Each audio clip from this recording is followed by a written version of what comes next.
Municipal ఎన్నికల్లో భాగంగా మనం రంగారెడ్డి జిల్లా మొయినాబాద్ మున్సిపాలిటీ ఇది నూతనంగా ఏర్పడిన ఈ మున్సిపాలిటీలో 9వ వార్డ్ ఇది వచ్చేసి ఎనికేపల్లి. ఇది ఒకప్పుడు ఇంతకుముందు గ్రామ పంచాయతీ. ఇప్పుడు నూతనంగా మున్సిపాలిటీ పరిధిలోకి వచ్చింది 9వ వార్డులకు. ఈ 9వ వార్డు నుంచి మనకు బీఆర్ఎస్ అభ్యర్థి ముదిగొండ సురేష్ యాదవ్. తను ఇంతకుముందు కూడా ఇక్కడ వార్డు మెంబర్‌గా పనిచేశారు. అలాగే యువజన సంఘాల అధ్యక్షుడు కూడా చేశాడు. సామాజికంగా, రాజకీయంగా ఒక 10, 15 సంవత్సరాల నుంచి సమాజానికి సేవ చేస్తూ ముందుకెళ్తున్న ఈ తరుణంలో తను కౌన్సిలర్‌గా పోటీ చేస్తున్నారు. ప్రచారం ఎట్లా నిర్వహిస్తున్నారు? జనాలు ఎట్లా ఆదరిస్తున్నారు? ఒకవేళ ఈ వార్డ్‌లో ప్రధానంగా ఆయన ప్రచారం చేసే ఈ మూవ్‌మెంట్‌లో ప్రజా సమస్యలు ఏం ఐడెంటిఫై చేశారు? తను గనక గెలిస్తే ఆ సమస్యలను ఎట్లా పరిష్కరిస్తాడో ఒకసారి తెలుసుకుందాం. అన్న నమస్తే సురేష్ అన్న. అన్న నమస్తే అన్న. ఒక్కసారి మీ ఇంట్రడక్షన్ అన్న. నా పేరు ముదిగొండ సురేష్ యాదవ్ అన్న. నేను 9వ వార్డు అభ్యర్థిగా బీఆర్ఎస్ పార్టీగా పోటీ చేసి కౌన్సిలర్గా పోటీ చేస్తున్నానన్న. ఇప్పుడు మీరు ఈ 9వ వార్డులో ప్రచారంలో బీఆర్ఎస్ పార్టీ నుంచి తిరుగుతున్న టైంలో జనాల నుంచి ఎట్లాంటి మద్దతు లభిస్తుంది? ఎట్లా రెస్పాండ్ అవుతున్నారు? మీరు నాకు ఓటేసి గెలిపేయాలని మీరు వాళ్ళ ఇంటికి వెళ్తున్నప్పుడు ఎట్లా వాళ్ళు రియాక్ట్ అవుతున్నారు? జనాలైతే ఖచ్చితంగా ఏమైందంటే పని చేసే వ్యక్తి కావాలి. ఇంతకుముందు నువ్వు గతంలో మస్తు సేవలు చేసినావు, ఇప్పుడు కూడా చేస్తావు. అది నేను విద్యార్థి నుంచి యువజన సంఘం నుంచి వార్డ్ మెంబర్‌గా వచ్చాను. వార్డ్ మెంబర్ నుంచి ఇప్పుడు ఈ కౌన్సిలర్‌గా పోటీ చేస్తున్నానన్న. ఇంతకుముందు ఏ చిన్న సమస్య ఉన్నా స్కూల్‌లో గానీ, గ్రామంలో గానీ, ఎక్కడున్నా ఒక వాటర్ ప్రాబ్లమ్ ఉన్నా, లైట్స్ గానీ, ఏ చిన్నదున్నా, ఏమన్నా చిన్న గడబడున్నా, ఏమున్నా పోలీస్ స్టేషన్ విషయం గానీ, ప్రతి ఒక్కటి మనం ముందుకుండి ఆళ్ళెవరన్నా వచ్చి ఇట్లా పిలవంగానే మనం ముందుకుంటాం. ఏదన్నా ఇది గానీ, ఇంకేమన్నా మంచి చెడు అయినా గూడా, అనుకోని పరిస్థితిలో ఉన్నా గూడా మనం ముందుండి నడిపిస్తాం. ఏ చిన్నది గానీ, ఇప్పుడు రోడ్ ప్రాబ్లమ్ ఉంది చెప్పంగానే ఇమ్మీడియేట్‌గా పోయి యాక్షన్ తీసుకొని ఆ రోడ్ చేస్తాం. ఆఫీసర్ తోటి మాట్లాడి ఒక లైట్ పోయినా, ఏదైనా పోయినా గూడా ముందు మాట్లాడి దాన్ని అప్పుడే కంప్లీట్ చేపిస్తాం. ఇంకోటి మనకు ఆఫీసరు ఒకసారి వచ్చి ఏం చేసిండంటే మొత్తం గల్లీలో రోడ్డు దోపిచ్చిండు, వదిలేసిపోయిండు మిషన్ భగీరథ వల్ల. మేము ముందుకుండి నా ఓన్ డబ్బులు పెట్టి ఆ రోడ్డు మొత్తం వేయించాను. మళ్ళీ ఇంకో గవర్నమెంట్ స్కూల్‌కు 1,70,000 పెట్టి మొత్తం స్కూల్‌కు మొరం పోయించాను. మళ్ళా చిన్న స్కూల్‌కు మొన్న వాటర్ ఫిల్టర్ క్యూరిఫై అది ఇచ్చాను. ఈ మూమెంట్‌లో మీరు ప్రచారానికి వెళ్తున్నారు. జనాలు రెస్పాండ్ అవుతున్నారు కదా! సమస్యలు ఏం ఐడెంటిఫై చేస్తుర్రు? సమస్యలు ఏం చెప్తున్నారు జనాలు? అంటే ఇప్పుడు సమస్యలు చిన్న సమస్యలున్నాయి, పెద్ద సమస్యలున్నాయి. ఇందిరమ్మ ఇల్లు అని చెప్తుర్రు. ఆళ్ళని ఇల్లు గులగొట్టిపిస్తుర్రు. ఇల్లు గులగొట్టిపిచ్చి ఏం చేస్తుర్రంటే మళ్ళా ఇప్పుడు మీ డబ్బులు పెట్టే కట్టుకోండి, తర్వాత డబ్బులిస్తాము. ఇంత హైట్ లేపినాక డబ్బులిస్తాము. మళ్ళా ఇంకా కొంచెం లేపినాక స్లాబ్ పడదీస్తాము. కొంతమందికి చెప్తుర్రు, గొడవలు పెడితే కొంతమందికి చెప్తుర్రు. ఆళ్ళు ఇప్పుడు పరేషాన్ అయితుర్రు. నా ఓన్ డబ్బులు ఆళ్ళకు కొద్దిగా ఆర్థిక సాయం చేస్తున్నా నేను. కొన్ని ఒక నాతోటి ఎంత అయితే అంత ఆర్థిక సాయం చేయాలని నేను అనుకుంటున్నా. మీరు ఇక్కడ మీ ఎనికేపల్లి 9వ వార్డుకి సంబంధించి ఇంకా పక్క జీవన్‌గూడ అనేది ఒకటి గూడెం. అలాగే ఇక్కడ గూడా అక్కడ మెయిన్‌గా ఈ బుడగ జంగాల్ అనేది ఒక పేదరికంలో ఉన్న జనాలున్నారు. వాళ్ళు గూడా అక్కడ మేము వెళ్ళినప్పుడు వాళ్ళ సమస్యలు ఎన్నో చెప్తున్నారు. ఆ సమస్యలను ఎట్లా పరిష్కరిస్తారన్న వాళ్ళకేమైనా మీరు చేయాలనుకుంటుర్రా? కంపల్సరీ నేను ఆళ్ళకు ముందు ఆళ్ళ సమస్యలు తెలుసుకొని ముందు పోయి నేను మీ సమస్య ఏమున్నా నేను ముందుండి నేను ఇంతకుముందు గతంలో కూడా చేసినా, ఇప్పుడు కూడా చేద్దామని ముందు మీ సమస్యలు సాల్వ్ అయినంకనే నేను మాట్లాడతాంటా అని చెప్పిన. ఫస్టు ఆళ్ళ పబ్లిక్‌ది ఏదైతే ప్రాబ్లమ్ ఉందో ఫస్ట్ అది సాల్వ్ చేసే మాట్లాడతాంటా అని చెప్పి హామీ ఇస్తున్నా నేను. ఇప్పుడు ఈ వార్డులో 9వ వార్డులో మీరు బీజేపీ, కాంగ్రెస్, బీఆర్ఎస్ మీరు బీఆర్ఎస్ ఇంకా 2 పార్టీల నుంచి పోటీ చేస్తున్నారు. మీరంతా ఒకటే సామాజిక వర్గం యాదవ్ సామాజిక కుర్మా యాదవ్ గొల్ల కుర్మా. ఇప్పుడు ఒకటే సామాజిక వర్గం కాబట్టి ఇందులో వాళ్ళని తట్టుకొని మీరు ఎంతవరకు మీరు గెలుపొందుతారని మీకు కాన్ఫిడెన్స్ ఉంది? వాళ్ళ నుంచి ఎంత పోటీ మీకొచ్చే అవకాశం ఉంది? నేను సామాజిక వర్గం అది ఏదైనా సరే మనం పబ్లిక్ కోసం వెళ్తున్నాము. ఆ సామాజిక వర్గమా, ఈ సామాజిక వర్గమా అవన్నీ కాదు. పబ్లిక్‌లో సేవ చేద్దామని వెళ్తున్నా నేను. నువ్వు అది ఉందా? నేను గతంలో చేసిన. ఇప్పుడు దానికన్నా ఇంకెక్కువ చేస్తానని చెప్తున్నా గానీ, అదేమన్నారు, ఇదేమన్నారు నా మీద కూడా ప్రతి విమర్శలు మస్తుగొస్తున్నాయి. అది అన్నారు, నేను ఏది అనకముందే అన్నారని చెప్తుర్రు. నేను అవన్నిటికి తట్టుకొని నేను ముందుకు వెళ్తున్నాను. పబ్లిక్ నుంచి రెస్పాన్స్ కూడా బాగొస్తుంది. నేను పబ్లిక్‌ని నమ్ముకొని వెళ్తున్నా నేను. ఏదున్నా ప్రతి ఒక్కరు ఇంటింటికెళ్ళి నేనేం చేసినా, ఇంకేమన్నా చేస్తా, నేను చేసే హామీలు ప్రతి ఒక్కటి చెప్తున్నానన్న. నా నుంచి ఎంత సాయం అయితే అంత చేద్దామని నేను ముందుకెళ్తున్నానన్న. మీరు గనుక ఈ 9వ వార్డులో మీరు కౌన్సిలర్‌గా గెలుపొందితే, ఈ వార్డ్‌ను నా పదవి అయిపోయేలోపు నేను గెలిచిన తర్వాత ఈ 5 ఇయర్స్‌లో ఈ వార్డ్‌ను నన్ను నమ్ముకున్న జనాలకు ఇట్లా నేను చేయాలనుకుంటున్నా, ఇట్లా డెవలప్‌మెంట్ చేయాలనుకుంటున్నా అన్నట్టు ఏమైనా మీకు ప్రత్యేక ఆలోచనలున్నాయా? ఈ 9వ వార్డులో నేను నా పదవి పోయే వరకు నేను గెలిచిన తర్వాత ఏమేం చేయాలనుకుంటున్నా? ఏమైనా ప్రత్యేక ఆలోచనలున్నాయా? అన్న ఇప్పుడు కొన్ని సమస్యలున్నాయన్న. రోడ్ల సమస్యలున్నాయి కొన్ని ఏరియాలలో. ఆ రోడ్ల సమస్యలు తీసేసి బస్తీలో ఏమన్నా వాటర్ సమస్య, మ చిన్న చిన్న మోరీల సమస్య, లైట్ల సమస్య, ఏ చిన్న చిన్న సమస్యలున్నా ఫస్టు అది చేద్దామా, అవి సాల్వ్ చేసినంకనే మా బస్తీలో ఎటువంటి ప్రాబ్లమ్ రాకుండా నేను చూసుకోవాలని నేను కోరుకుంటున్నానన్న. ఇప్పుడు మీరు ఈ ఎన్నికల్లో మీరు ప్రత్యేకంగా ఒక మేనిఫెస్టో పెట్టారని నాకు వినిపిస్తుంది. ఆ మేనిఫెస్టో ఒక్కసారి మీ వార్డ్ ప్రజలకు అర్థమయ్యేటట్టు వివరిస్తారా? మా నేను చదువుకున్న పిల్లలకు ల్యాప్‌టాపు, మళ్ళా ఇంకోటి గుడికి గుడికి ఏ ఆర్థిక నేను ఇంతకుముందు గతంలో ప్రతి గుడికి చేశాను. చర్చికి చేశాను, గుడికి చేశాను, బడికి కూడా చేశాను. ఇంకోటేందంటే ఇప్పుడు ఏమన్నా అనుకోని పరిస్థితిలో ఏమన్నా ఎవరన్నా అయినా గూడా ఆళ్ళకి గూడా ఇస్తున్నాను. పెళ్ళై ఆడపిల్లకు 21,000, అకస్మాత్ మ మ మరణించేలాగా 11,000 ఆల్రెడీ నేను గతంలో గూడా ఇస్తున్నాను. ఏ చిన్న సమస్య ఉన్నా ఇస్తున్నాను. 10వ తరగతి విద్యార్థికి 10,000 ల్యాప్‌టాప్ పాస్ అయితే. అంటే నేను ఇంతకుముందు గూడా ఆళ్ళకు 10థ్ క్లాస్ చదివే వాళ్ళకి ట్యూషన్ గూడా పెట్టించాను. స్కూల్‌లో ట్యూషన్ పెట్టించాను. గ్రామ ఆరోగ్య మెడికల్‌కి సంబంధించినది హెల్త్ క్యాంపు 1 మంత్‌కోసారి హెల్త్ క్యాంప్ పెట్టాలని హాస్పిటల్‌లో గూడా ఎళ్లి మాట్లాడాను. ఒక హాస్పిటల్ మాట్లాడినాం. చెప్పాము వాళ్ళు మా విలేజ్‌కి ఇట్లా కావాలి, మా విలేజ్‌లో ఇట్లా పెట్టాలి. ఇప్పుడు పెద్ద పెద్దోళ్ళు ఆళ్ళకెప్పుడు ఏ ప్రాబ్లమ్ ఉంది 1 మంత్‌కోసారి ఏదో హెల్త్ చెకప్ చేపియాలని నేను ఆల్రెడీ హాస్పిటలోళ్ళతోటి ముందే మాట్లాడి పెట్టాను. నేను గెలవంగానే ప్రతి మంత్‌కు మా ఊళ్ళో హెల్త్ క్యాంప్ పెట్టిద్దామని నేను అనుకుంటున్నానన్న. యువకులకు క్రీడ మాకేమైందంటే మెయిన్ థింగ్ ఏందంటే గ్రౌండ్స్ లేవు. ఫస్ట్ గ్రౌండ్స్ మాకు గతంలో 100 ఎకర్ ఉండే. అది మొత్తం గవర్నమెంట్ గుంజేసుకుంది. కాంగ్రెస్ ప్రభుత్వం వచ్చింది మాకేమన్నా గ్రౌండ్స్ ఇప్పుడు ఆ గ్రౌండ్స్ కోసం కూడా ట్రై చేస్తున్నాం. పిల్లలు వాలీబాల్ గ్రౌండ్ కావాలని అన్నారు. ఇప్పటివరకు క్రికెట్ గ్రౌండ్ కావాలని. పిల్లలు అంటే సరే చేద్దాం తమ్మీ, ఓపెన్ జిమ్ పెడదాం, క్రికెట్ గ్రౌండ్ చేద్దాము, వాలీబాల్ గ్రౌండ్ చేపిద్దాము. అవన్నీ నేను మాట్లాడుతున్నానన్న. మా దగ్గర ఇంకేమైనా ల్యాండ్ ఉంటే చూసి మనం హైకమాండ్ దగ్గరకు పోయి మాట్లాడి తీసుకొచ్చి చేపిద్దామని నేను హామీ ఇస్తున్నానన్న. ఇది ఇంకోటేమో మైసమ్మ టెంపుల్, మల్లన్న గుడి, ఈ దేవాలయ ఆ గుళ్ళు కట్టించే బాధ్యత మాది. మెయిన్ థింగ్ ఏందంటే గుడి, బడి అవి ఉంటేనే మన గ్రామం బాగుపడతదన్న. ఈ మూవ్‌మెంట్‌లో మా వి5 ఛానల్ ముఖంగా మీ 9వ వార్డు ఓటర్ మహాశయులకు, ఓటర్లకు, మీ అన్నదమ్ములకు, అక్క చెల్లెలందరికీ మీ కారు గుర్తు పైన ఓటేసి మిమ్మల్ని గెలిపించవలసిన ఆవశ్యకత ఏముంది? ఒక్కసారి వాళ్ళకి అర్థమయ్యేటట్టు రిక్వెస్ట్ చేయండి. వాళ్ళని ఒకసారి వేడుకోండి. ఏ విధంగా చెప్తారు చెప్పండి? మాకు కారు గుర్తు కోటేసి మా అక్కా చెల్లెళ్ళకు, అన్నాదమ్ముళ్ళకు అందరికీ పేరు పేరున ధన్యవాదాలు. నన్ను గెలిపించి ఇంకా వర్క్ ఇంకెక్కువ చేయాలని నేను అందరికీ మనవి చేస్తున్నానన్న. నువ్వు కారు గుర్తు కోటేసి మనము భారీ మెజారిటీతోటి గెలిపియాలని, మేము గెలుస్తున్నాము. ఇంకా భారీ మెజారిటీతోటి గెలవాలని మేము కోరుకుంటున్నామన్న. 11వ తారీఖు నాడు జరిగే ఎన్నికల్లో నన్ను భారీ మెజారిటీతోటి గెలిపియాలని నా అక్కా చెల్లెళ్ళకు, అన్నదమ్ముళ్ళకు కారు గుర్తు పైన ఓటేసి గెలిపియాలని మనవి చేస్తున్నానన్న. వి5 న్యూస్ వారికి ధన్యవాదాలు. మొయినాబాద్ మున్సిపాలిటీ 9థ్ వార్డుకు సంబంధించి ఎట్లా ఉంది ఎలక్షన్? ఎట్లా నిర్వహిస్తున్నారన్న? ఎట్లా ఉంది మీకు బీఆర్ఎస్ పార్టీకి? మంచిగుంది. దాదాపు 10 సంవత్సరాల కేసీఆర్ పాలన గురించి ప్రజలు చాలా స్పష్టంగా చెప్తుర్రు. కేసీఆర్ గారు ఉన్నప్పుడే బాగుండే. ఈ 2.5 ఏళ్లలో మరి జనాలంతా హరిగోసలు పడుతుర్రు. అనేక ఇబ్బందులు ఏ రంగంలో కూడా పారిశ్రామిక రంగంలో, రియల్ ఎస్టేట్ రంగంలో మరి మహిళలు, విద్యార్థులు, యువకులు అందరూ ఇబ్బంది పడుతుర్రు తప్ప ఏ ఒక్కరు సంతోషంగా ఉన్న దాఖలాలు లేవు. ప్రజలు ఒకటే ఇబ్బంది పడుతుర్రు. మళ్ళీ కేసీఆర్ ఎప్పుడొస్తారని ఎదురు చూస్తున్నారు. ఈ రేవంత్ రెడ్డి గవర్నమెంట్ వచ్చిన తర్వాత వీళ్ళు ఇప్పుడు 6 గ్యారెంటీలైనా ఇంకా వేరే పథకాలు చెప్పారు కదా, 400 చిల్లర పథకాలు చెప్పారు కదా, ఆ పథకాలు ఏమన్నా మీ గ్రామస్తులకు అందుతున్నాయా? ఓవరాల్‌గా రేవంత్ రెడ్డి పాలన బీఆర్ఎస్ నాయకుడిగా కాకుండా మామూలు మనిషిగా నిజాయితీగా చెప్పాలంటే ఏం చెప్తావు? 6 గ్యారెంటీలని ప్రకటించిండు. 6 గ్యారెంటీలు కాదు. దాంట్లో ఏ ఒక్క గ్యారెంటీ కూడా అమలు కావడం లేదు. ఒకటి మాత్రం మహిళలకు ఉచిత బస్సు సౌకర్యం అని ఇచ్చిండు. ఆ ఉచిత బస్సు సౌకర్యం కూడా అప్పట్లో మహిళలను చూస్తే చేతి ఏడాపితే ఆడ బస్సు ఆగేది. ఇప్పుడు మహిళలను చూస్తే ఒక దయ్యాలు చూసినట్టు చూసి బస్సులు ఆపకుండా వెళ్ళిపోతున్నారు ఆర్టీసీ డ్రైవర్లు. మరి మహిళల్ని ఎంత అవమానిస్తుండో చూడొచ్చు. మరి మహిళలకు ఫ్రీ అని చెప్పి మరి యువకుల దగ్గర మరి మగవారి దగ్గర డబుల్ ఛార్జీలు వసూలు చేయడం జరుగుతుంది. ఈ 6 గ్యారెంటీలు ఏ గ్యారెంటీ కూడా సరిగా లేదు. అన్నీ ఆయన తాతుకు ఇచ్చిన గ్యారెంటీలు ఇవి. ఏ ఒక్కటి అమలు కావడం లేదు.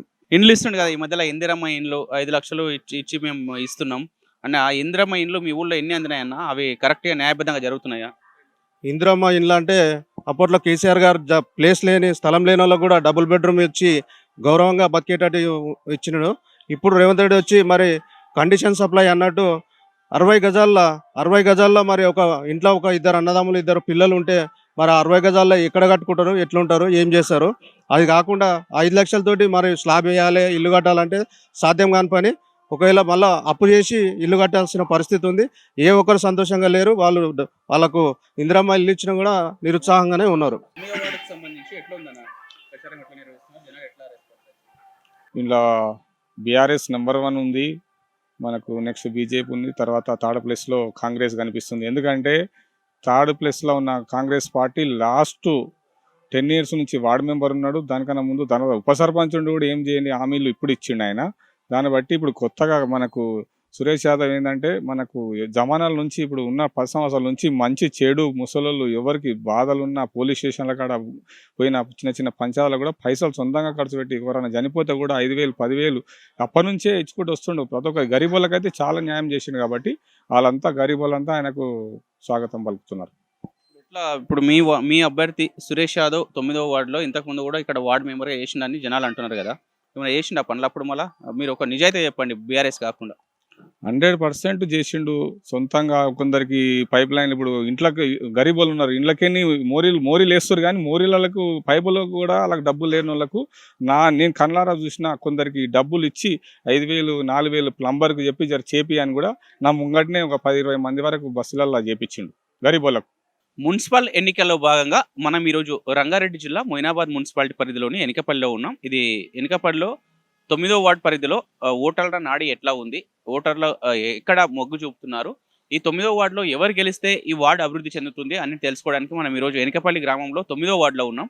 ఒక్కసారి కొంతమంది ఇక్కడ జనాలు ఉన్నారు, వాళ్ళ వాయిస్ తీసుకుందాం, వాళ్ళు ఏం మాట్లాడతారు, ఇక్కడ సమస్యలు ఏమున్నాయి, ఎవరు వస్తే ఆ సమస్యలు పరిష్కరిస్తారు తెలుసుకుందాం. అన్న నమస్తే. నమస్తే అన్న. ఏం పేరు అన్న? మీ పేరు? కృష్ణ అన్న. ఏం చేస్తారు? హోటల్ పని చేస్తాను. మీది ఓనా హోటల్? Own hotel. ఇంచుమించు 30 ఇయర్స్ అబౌవ్. 30 ఇయర్స్. ఎట్లా నడుస్తుందన్న? మంచిగా ఉందా? గిరాకీ మంచిగానే ఉంటుంది నాకు. ఊరు గిరాకీ మంచిగానే ఉంటుంది. ఇంకా ఇప్పుడు మీ ఊళ్ళో మున్సిపల్ ఎన్నికలు వచ్చినాయి కదా, ఈ ఎన్నికల్లో ఒక 4 పార్టీల నుంచి అభ్యర్థులు పోటీలో ఉన్నారు. బీజేపీ, కాంగ్రెస్, బీఆర్ఎస్, ఒక ఇండిపెండెంట్. దాంట్లో భాగంగా ఇంకా మీ గ్రామంలో, మీ ఇంటి చుట్టూ, మీ గల్లీలో ఎట్లాంటి సమస్యలు ఉన్నాయన్న? మా గల్లీలో సమస్యలు అంటే ఇప్పుడు బీఆర్ఎస్ పార్టీ నాయకుడు జర హుషారుగా ఉన్నాడు.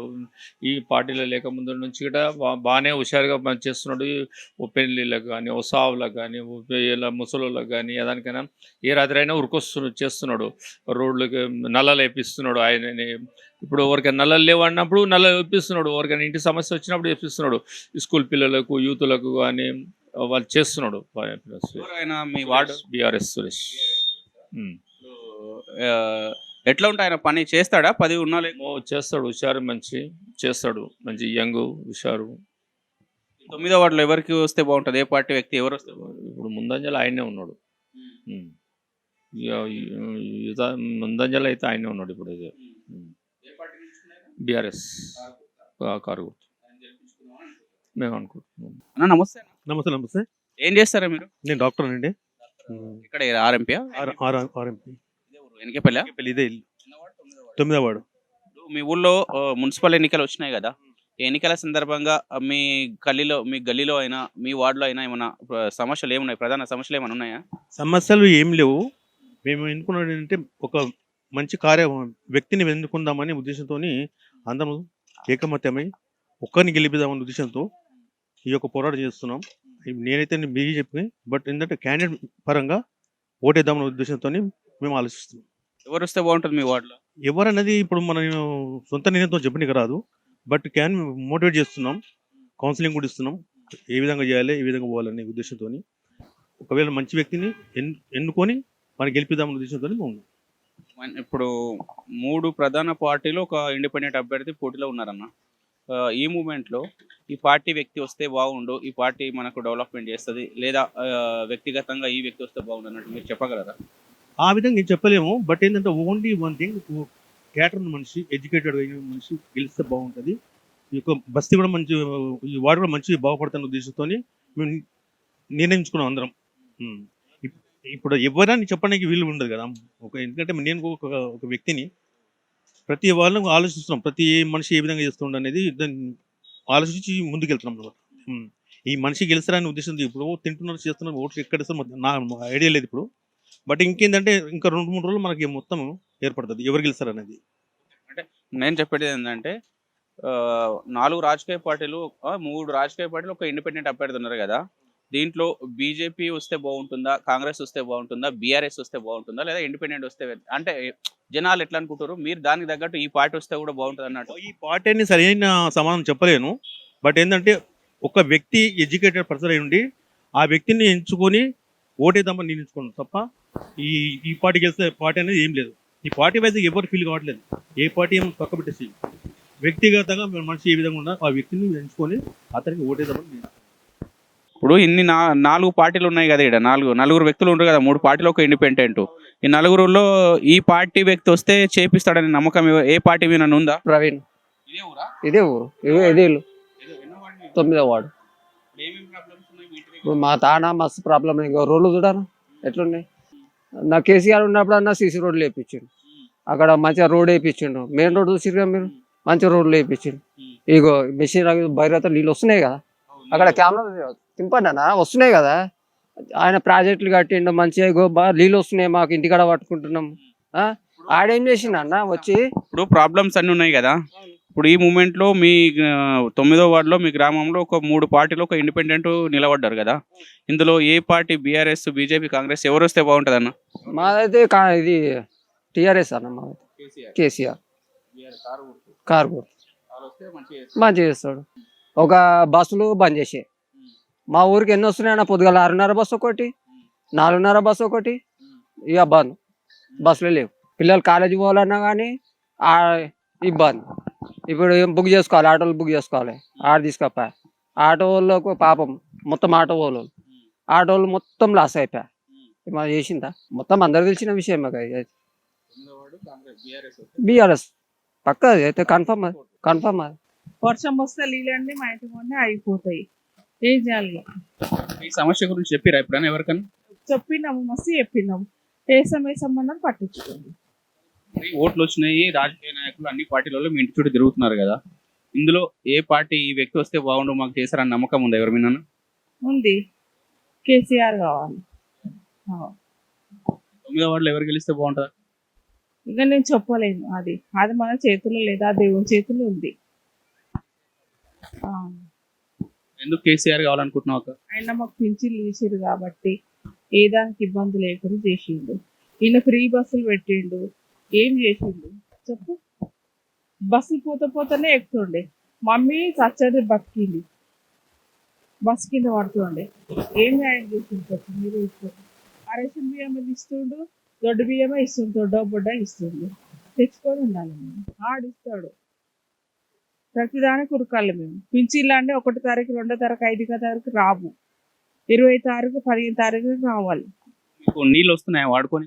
వస్తున్నాయి. ఎక్కడికి వస్తున్నాయి? కేసీఆర్ నీళ్ళే వస్తున్నాయి, కొత్తగా వస్తున్నాయి. అవి ఒక రోజు ఇవి ఒక రోజు నడుస్తుంది. ప్రాబ్లం ఏం లేదు, మీకు ఇబ్బంది. నా పేరు సురేష్ అండి. ఇప్పుడు 9వ వార్డేనా మీరు ఎనికేపల్లి? అవును. ఏం చేస్తారన్న పని? మేము మామూలుగా వర్క్ చేస్తాం, రియల్ ఎస్టేట్ చేస్తాం. ఇప్పుడు మీ ఇంటి చుట్టూ మీ గల్లీలో ప్రధానంగా తీరని సమస్యలు అంటే ప్రధానంగా మీకు ఇబ్బంది పడే సమస్యలు ఏమున్నాయి? మా ఇంటి చుట్టుపక్కల అంటే మోరి ప్రాబ్లం ఒకటి ఉంది, రోడ్డు ప్రాబ్లం ఒకటి ఉంది. ఈ సమస్య గత 5 సంవత్సరాల నుంచి ఉంది కానీ ఎవరు పట్టించుకోవట్లేదు. వస్తువులు చేస్తామని వెళ్ళిపోతున్నారు అంతే, ఓట్లు వేయించుకుంటారు అంతే. తర్వాత వచ్చి మరి దాన్ని చూసేయలేదు, చేసేయలేదు. ఇప్పుడు వస్తున్నాం, చేస్తాం, వెళ్ళిపోతున్నారు అంతే. 5 సంవత్సరాలు లెటర్లు రాస్తున్నాము, వీడియోలు చూపెట్టినాం, అన్ని చూపెట్టినాం, ఇంత సమస్య ఇట్లా ఉందని చెప్పేసి ఎవరు చేయట్లేదు. నేను చెప్పేది ఒకటి ఏంటంటే, కాంగ్రెస్ వాళ్ళు కానీ, బీజేపీ, టీఆర్ఎస్ వాళ్ళు కానీ ఏదైతే హామీలు ఇస్తామో దాని తర్వాత వచ్చి నెక్స్ట్ వచ్చి చూసుకొని దాన్ని చేసినప్పుడే పరిష్కారం అవుతుంది, అదే నాయకుడు అవుతాడు. అంతేగాని వచ్చి చేసుకున్నాం, గెలిచినాం అంతా అయిపోతుంది, అది వేస్ట్. అది చేసి కూడా వేస్ట్, అది గెలిచి కూడా వేస్ట్. ఓకేనా? ఇప్పుడు మీ ఇంటి చుట్టూ ప్రాబ్లమ్స్ ఉన్నాయి, అవి ఎవరు పట్టించుకోవట్లేదు. మీరు చెప్పే వాయిస్ ఓకే, కరెక్టే ఉంది. ఈ మూమెంట్లో ఇప్పుడు ఓట్లు వచ్చినాయి, ఎలక్షన్స్ వచ్చినాయి, మున్సిపల్ ఎలక్షన్స్. ఈ వార్డులో 9వ వార్డులో ఏ పార్టీ వస్తే బాగుంటుంది, ఏ వ్యక్తి గెలిస్తే చేస్తాడనే నమ్మకం ఉందా? ఈయన వస్తే చేస్తాడన్నట్టు ఎవరి మీద నమ్మకం ఉందా? ముగ్గురు టఫే ఉందిలే, ముగ్గురు కానీ ఎవరినో కొంచెం తేడాతోటి గెలుస్తారు. అది ఎవరు గెలిచినా కానీ వర్క్ చేయాలని మేము విన్నపం అంతే. ఎవరు గెలిచినా, వాళ్ళు గెలిచిన గెలిచిన ఎవరు గెలిచినా అందరూ మా ఊరు కాబట్టి ఎవరు గెలిచినా కానీ ఈ సమస్య తీర్చినప్పుడే వాళ్ళ నాయకుడు అని మా విన్నపం అంతే. మీ దృష్టిలో ఒక బెస్ట్ నాయకుడు, ప్రజల కోసం ఆలోచించే నాయకుడు, రాష్ట్ర వ్యాప్తంగా అయినా ఒక మంచి నాయకుడు రేవంత్ రెడ్డి మోడీ అనుకో, బీజేపీ రాష్ట్ర నాయకత్వం అనుకో, కేసీఆర్ అనుకో, ఈ ముగ్గురుట్లా మీ దృష్టిలో మీ పర్సనల్‌గా ఏ వ్యక్తి మంచోడన్న? అంటే ప్రజల గురించి ఆలోచించి. అంటే ఇప్పుడు మా విలేజ్ పరంగా అంటే ముగ్గురు వ్యక్తులు మంచోళ్ళే అనుకో. రాష్ట్ర వ్యాప్తంగా అంటే రాష్ట్ర నాయకత్వంగా కాంగ్రెస్ ప్రభుత్వం మంచిగా చేస్తుంది అనుకో. వర్కులు అయితే మా విలేజ్ జరగట్లేదు. మా విలేజ్ నాయకులు కరెక్ట్ లేక, ఎందుకంటే నాయకులు వచ్చి తిరగాలి, ఏం సమస్య ఉన్నా తిరగాలి, అంతేగాని ఓట్లు వేసుకుని గెలిచినంత మాత్రం కాదు. ఇప్పుడు రేవంత్ రెడ్డి చేస్తూ వర్కులు చేస్తున్న వర్కులు చేపించుకోవాలి. ఎమ్మెల్యే కానీ ఇక లోకల్ నాయకులు కదా తిరిగి పోయి చేపించుకోవాలి. విలేజ్ చేపించుకోవడం మంచిగా ఉంటుంది. ఇక వాడుకునే నీళ్ళు వస్తున్నాయా? వస్తున్నాయి వాటర్ వస్తుంది. ఎక్కడి నీళ్ళు అవి? ఈ గ్రామ పంచాయతీ అది మున్సిపాలిటీ వాటర్ వస్తుంది. మున్సిపాలిటీ వాటర్ వస్తుంది. వాటర్ సమస్యలు మిషన్ భగీరథ, కేసీఆర్ నీళ్ళు అవి ఏమైనా వస్తున్నాయా? వస్తున్నాయి. నడుస్తున్నాయా? వస్తున్నాయి. వాటర్ ప్రాబ్లం అయితే ఏం లేదు మా ఊళ్ళో. మా ఊళ్ళో అయితే గత 5 సంవత్సరాల నుంచి అయితే ఏం లేదు. వాటర్ మంచిగా ఉంది. ఈ మూమెంట్ లో ఈ డ్రైనేజ్ వాటర్ ఒకటి రోడ్లు ఒకటి మా ఊళ్ళో లేవు. అవి ఒకటి పట్టించుకోలేదు. అదొకటి మెయిన్ ప్రాబ్లం ఉంది అంతే విలేజ్ లో. ఇదైతే వాటర్ ఈ మూమెంట్ లో బీఆర్ఎస్ కేసీఆర్ గవర్నమెంట్ మున్సిపల్ వస్తే మీరు ఏమనుకుంటారు, ఎట్లా అనుకుంటారు? బీఆర్ఎస్ కష్టమే, వస్తుందో రాదో తెలియదు కానీ ఏమున్నాయి అంటే 3 మంచిగా ఉన్నాయి కానీ మా విలేజ్ పరంగా చెప్తుంది. నేను నేషనల్ కాదు, మా విలేజ్ పరంగా అయితే ముగ్గురు వ్యక్తులు మంచి వాళ్ళే, అట్లనే కాదు. ఎవరెవరికి పోటీ ఉంటుంది 9వ వార్డులో టఫ్ ఫైట్? ముగ్గురు కొంచెం తేడాతో గెలుస్తారు అంతే. ముగ్గురు కూడా అంతే, ఎక్కువ పెద్ద ఏముండదు. మా అంటే 50-60 ఓట్లతో గెలుస్తారు అంతే, అంతమించి ఏం లేదు. ఎందుకంటే మా విలేజ్ పరంగా కాబట్టి మా అందరం కలిసిమెలిసి ఉంటాం కాబట్టి చెప్పలేము ఎవరు గెలుస్తారని. ముగ్గురు కొంచెం తేడాతో గెలుస్తారు అంతే. నా పేరు పొన్నమ్మ. ఇదే ఊరా? ఇదే ఊరు. ఎన్నో వార్డు మీది? 9వ వార్డు. ఇప్పుడు మీ ఊళ్ళో ఓట్లు వచ్చినాయి, ఎలక్షన్స్ వచ్చినాయి కదా, మీ ఇంటి పక్కకు మీ చుట్టుముట్టు ఏమేమి ప్రాబ్లమ్స్ ఉన్నాయి? మా ఇంటి చుట్టుముట్టు రోడ్డు లేదు, మోరి లేదు, ఏం లేదు. ఇక అందరూ వస్తామంటారు, లైట్ కూడా మాకు లేదు. అందరు వస్తారు, అన్నీ చేస్తామంటారు, అవతల పడిపోతారు. ఈ ఎలక్షన్ వచ్చినాయి కదా, మీ ఇంటి చుట్టూ ఇన్ని ప్రాబ్లమ్స్ ఉన్నాయి కదా, ఇలా ఎవరు గెలిస్తే మంచిగా అవుతుంది, వీళ్ళు గెలిస్తే మాకు ఏమైనా చేస్తారని నమ్మకం ఉందా ఎవరి మీద? ఎవరి మీద నమ్మకం పెట్టుకుంటాం, చేస్తాం. ఇక అది వాళ్ళ పేరైతే చెప్తాం కదా. నా మనస్ఫూర్తిగా ఎవరికో చేస్తాం అనుకున్నాం అంతే. ఎవరన్నా ఇక మా మనసులో ఉన్నది. రేవంత్ రెడ్డి ఎట్లా చేస్తుండో ఏమైనా చేస్తుండ? ఆయన మంచిగా చేస్తుండు, మంచి పనులు, రోడ్లు వేసిండు. ఇక పింఛన్ వచ్చి 6 నెలలే 6 ఏళ్ళే ఆయన. నాకు పింఛన్ ఏం రాలేదు. 6 ఏళ్ళు అవుతుంది. అందరికీ వచ్చినాయి. ఎండసిరికి చనిపోయిన వాళ్ళకి వచ్చినాయి, నాకు రాలేదు పింఛని. ఈ పిల్లలకు పిల్ల ఇక ఇక్కడ ఒక పిల్ల ఉంది, ఇక వయసులు అమ్మ కూడా చచ్చిపోయాడు, పింఛన్ లేదు, ఏం లేదు. ఈ మూమెంట్ లో మళ్ళీ కేసీఆర్ వస్తే మళ్ళీ చేస్తా అంటుండు, మరి కేసీఆర్ ఓటు వేస్తావా? వేస్తా అంటే చేస్తా, పింఛన్ కూడా ఇప్పిస్తా అంటే వేస్తాం. వేస్తాం. ఎవరు వస్తే బాగుంటుంది, ఎవరికి వేస్తారమ్మా? కేసీఆర్కి వేస్తాం. కేసీఆర్ వస్తేనే మాకు పింఛని, నల్లలు అన్నీ వచ్చినాయి. అక్కడ ఏంచి నల్లలు నీళ్ళు కూడా రప్పించింది ఇక్కడ ఊర్లకి. మాకు అన్ని చేపిస్తారు కేసీఆరే. కారు గుర్తుకి మన ఓటు.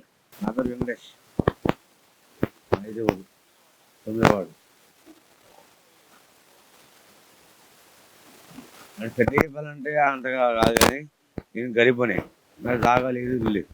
28 సంవత్సరాలు ఎవరు ఉండబట్టి నా పిల్లలు పుట్టిరు పెరిగిపోయి పెళ్లి గురించి వాళ్ళు కూడా తాగలేదు, ఇల్లు లేదు. ఆ ఇల్లు తాగిపించే వాళ్ళు ఎవరని అనిపిస్తే నాకు వాళ్ళకి ఇస్తారు. ఇప్పుడు 3-4 పార్టీలు పోటీలు ఉన్నాయి. 3 పార్టీలు, బీజేపీ, బీఆర్ఎస్, కాంగ్రెస్, రేవంత్ రెడ్డి, మళ్ళీ బీజేపీ వాళ్ళు, మళ్ళీ కేసీఆర్. అందరూ ఇందట్లో ఎవరు వస్తే మీకు ఈయన చేస్తాడు అన్నట్టు ఉందా? మన కారు గుర్తులు వస్తే చేస్తారు నమ్మకం ఉంది. రేపు ఏదంటే ఆయన ధర్మర్షి కారు గుర్తు, ఆయన వచ్చినా వీళ్ళు వచ్చినా కూడా ఒకటే. ఇక మీరు ఆయన పేరు పెట్టుకుంటారు కేసీఆర్ అని, కారు గుర్తు. వీళ్ళు కూడా కారు చూస్తారు. నమ్మకం అయితే నువ్వు చేస్తారు వీళ్ళని అనుకుంటున్నా. చేస్తే వాళ్ళు మంచిదే, భేదోళ్ళు చేస్తారు. ఇంతకుముందు ఏంటంటే ఆయన సైడ్లో అక్కడ ఇటుకల ఎరగల దిక్కు ఆయన సైడ్ కట్టుకుని ఇల్లు కట్టించిండు. 9వ వార్డే. ఏం ప్రాబ్లమ్స్? వాటర్ ప్రాబ్లం ఉంది ఇక్కడ అయితే. వస్తున్నాయి ఇప్పుడు నార్మల్గా ఈ నీళ్ళు వస్తాయి చూడు, అవి రావు. అవును. ఏ పార్టీ అంటే ఇక నేనేం చెప్పాలి సార్?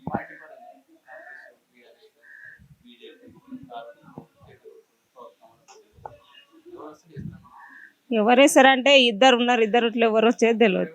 ఈయన ప్రభాకర్, ఆయన సురేష్. అదే కారు గుర్తు అయినా ఈయన బీజే.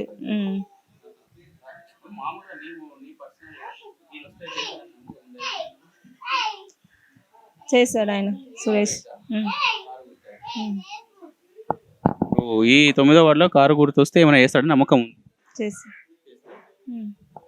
ఇప్పుడు ఎలక్షన్స్ వచ్చినాయి కదా మీ ఊర్లో, మున్సిపాలిటీ 9వ వార్డు, ఇప్పుడు ఎన్కేపల్లి విలేజ్. డబ్బు తీసుకొని ఓట్లు వేయడం ఎంతవరకు కరెక్ట్? ఇట్లాంటి సిచ్యువేషన్ మారాలా? మారకపోతే ఏంది? మారితే ఎట్లా? ఓట్లు తీసుకొని డబ్బులు తీసుకొని ఓట్లు వేయడం సమంజసం కాదు. ఎందుకంటే డబ్బులు తీసుకొని ఒక వర్క్ చేయడానికి కౌన్సిలర్ దగ్గరకో చైర్మన్ దగ్గరకో వెళ్తాం మనం. ఆ రోజు మనకు వాయిస్ అనేది ఉండదు. ఈ రోజు డబ్బులు 20,000 10,000 ఓటుకి ఇంటికి తీసుకున్నాక ఏమైనా మనకు మన మన ఊరికి మన బస్తీకి కానీ రోడ్ వేయాలా, లేకుంటే డ్రైనేజ్ ప్రాబ్లం ఉంది, కరెంట్ ప్రాబ్లం ఉంది అని అడగలేని పరిస్థితి వస్తుంది. ఇప్పుడు మనం డబ్బులు ఇచ్చి ఓటుకు అమ్ముకుంటున్నట్టే. ఆనాడు మనం వర్క్ చేయలేం, మనం అడగలేము. అభ్యర్థిని అడగలేకపోతాం, మనం గట్టిగా అడగలేకపోతాం. అది అంటే ఆర్థికంగా నాకు తెలిసి మా ఊర్లో ఉన్న ముగ్గురు మెంబర్స్ కూడా పెద్ద ఆర్థికంగా ఉన్న వ్యక్తులేం కారు. ఎకరం పొలం ఉన్న వ్యక్తులు. కాకపోతే డబ్బులు ఒకరు చూసి ఒకరు డబ్బులు ఎక్కువ పెట్టుకుంటున్నారు. ముగ్గురు కార్యకర్తలు కూడా, ముగ్గురు పోటీ చేసిన వ్యక్తులు కూడా కోటి రూపాయల పైన అంటే డబ్బులు ఎక్కువనే పెట్టుకుంటున్నారు. అది ఇది మారాల్సింది పోటీ చేసే వ్యక్తులా లేకుంటే జనాలా, ఓటర్లరా? ఎవరు మారాలి? ఇద్దరు అంటే జనాలు మారాలి. ఇంకోటి ఇప్పుడు పోటీ చేసే వ్యక్తి ఆశ చూపినప్పుడు జనానికి ఆశ కలుగుతుంది. ఇప్పుడు వాడు తీసుకున్నాడు వీనికి ఇవ్వాలి, ఇద్దరు అంటే ఓటర్ మారాలి, ప్లస్ ఈ ఇచ్చే వ్యక్తి కూడా మారాలి. ఇచ్చే వ్యక్తి ఇస్తున్నాడు, నేను ఇవ్వలేని పరిస్థితి, ముగ్గురు క్యాండిడేట్లు మేము ఇవ్వాలంటే అంటే అది కూడా వాస్తవం ఏంటంటే ముగ్గురు ఇట్లా ఎవడు నేను ఇవ్వగలుగుతా అంటే వీళ్ళు కూడా ఆశ కలుగుతాం మేము ఇస్తాం అనేది. అంటే ఓటర్ మారాలి, ఫస్ట్ ఓటర్ మారాలి. ఓటర్ మేము డబ్బులు తీసుకోకుండా నిస్వార్థంగా ఓటు మనం అమ్ముకోకుండా వేసినామన్నప్పుడు వాళ్ళకు ఓటుకు విలువ ఉంటుంది. మనం ఏమైనా వర్క్ చేయించుకున్నప్పుడు మనకు వాయిస్ వస్తుంది. అడగనికి మనకు కొంతెత్తుతాం. మనకి పని ఉందనుకో అడగలేకపోతాం. డబ్బులు తీసుకొని వేసినాం, ఉత్తగా వేసినాం అంటారు. ఆ రోజు ఆ ధోరణి ఓటర్ లోపల మారాలి, కంపల్సరీ మారాలి. ఇప్పుడు ఎలక్షన్స్ వచ్చినప్పుడే ఒక 5,000 10,000 ఇస్తారంటే ఆ 10,000 మీదనే ఒక కుటుంబం గడిచే పేదరికం ఉన్న ఈ దేశంలో ఉన్నాయి. అట్లాంటి కుటుంబాలు ఉన్నాయి. ఆ పేదరికంలో తిన్నీకే కూడా తిండి లేని కుటుంబాలు ఉన్నాయి. ఆ 10,000 ఓటుకి ఇస్తే నా కుటుంబం గడుస్తా అన్న కుటుంబాలు చాలా ఉన్నాయి. ఇట్లాంటి వ్యవస్థలు, ఇట్లాంటి మూమెంట్లో వాళ్ళు తీసుకోవడం కరెక్టా, తీసుకోకపోవడం కరెక్టా? వాళ్ళు పేదరికం పోవాలంటే ఏం చేయాలి? తీసుకోకపోవడమే కరెక్ట్. అంటే ఇప్పుడు యూత్ ఉన్నది సరే, శాతకాని ముసలిలకు పెన్షన్స్ ఇవ్వాలి, కానీ ఒక ఇంట్లో ఒక పనిచేసే వ్యక్తి లేనప్పుడు తీసుకుంటే అది పర్లేదు. కాకపోతే ఇంట్లో పనిచేసే కొడుకులు ఎవరో ఉంటారు, వాళ్ళ ఇంట్లో సిటీకి దగ్గర ఉన్నాం మనం, హైదరాబాద్ కూతవేట దూరంలో ఉన్నాము. ఏ పని చేసినా 20,000 వస్తాయి. 5,000 10,000 ఇస్తే 5 సంవత్సరాల దాకా ఏం గడవదు మనకు సంసారం. అది కూడా ఆలోచన చేసుకోవాలి. 5 సంవత్సరాల దాకా మనకి ఏం వెళ్ళదు. 5,000 10,000 ఇస్తుండొచ్చు ఒక ఇంటికి. ఇచ్చినప్పుడు అది మన 5 సంవత్సరాలు ఏం గడవదు కదా. నిస్వార్థంగా అంటే ఓటు అమ్ముకోకుండా వేయడమే ఉత్తమం.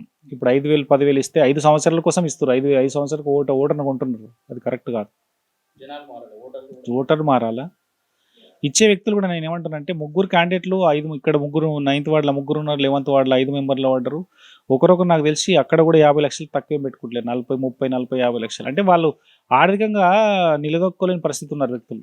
వాళ్ళ ఆర్థికంగా ఈ కుటుంబాలు అస్తవ్యస్తం అయితే నేను ఏమంటానంటే ఆర్థికంగా కోల్పోతారు, కష్టాల పాలవుతారు. ఉన్న వాస్తవం అంటే రాజకీయాలు అంటే ఇప్పుడు దీనికి వచ్చినట్టు చుట్టుపక్కల ఊర్లో సర్పంచ్ పదవి వేరే. సర్పంచ్ అంటే ఒక ఊరికి ఆయన హెడ్, ఆయనకు ఆర్థిక వనరులు ఉంటాయి, ఊరికి వనరులు ఉంటాయి. ఇదేమో చైర్మన్ కింద కమిషనర్ కింద వర్క్ చేయాల్సి వస్తుంది. వీళ్ళు వార్డు మెంబర్ లెక్క డబ్బులు విపరీతంగా ఖర్చు పెట్టుకుంటున్నారు.